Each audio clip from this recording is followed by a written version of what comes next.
canım. Rəşad, valla çox gözəl anan var, qarda. Ailə superdir də. Allah razı olsun. Allah razı olsun. Layiq deyilsən də bu narkomaniya, kriminal, cinayət, divar, hər tərəf din, Quran. Nə bilim, oldu, keçdi, qaldı, keçdi bundan sonrasını.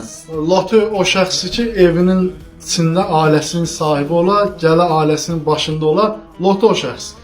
Yəni bundan başqası yalandır. Kriminallar hamısı boş şeydir. Ailənin vəssalam. Sağ ol, Lotucu alayla görüş.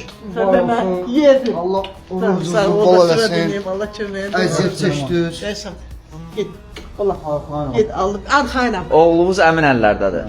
Bu cür oğlum varsa nə? Arxayla durma.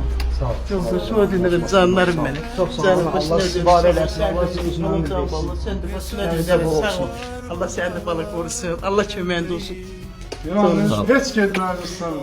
Allah nerede? Enerji var. Gələcək. Elin sayfasını da ki. Sağ ol. Yatamadan gelir. Sən qalsın. Beşama göre gelme gel. Bir de kapıyı daha. Sağ ol. Seni getirsin. Başqa dönərəm.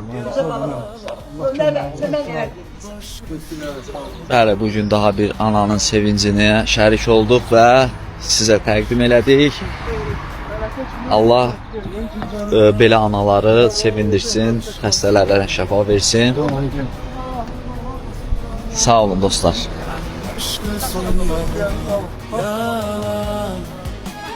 Başkası yalan, dünyada ölümden Rəşad ağlama, yaxşı. Rəşad körəlmə, Rəşad yaxşı.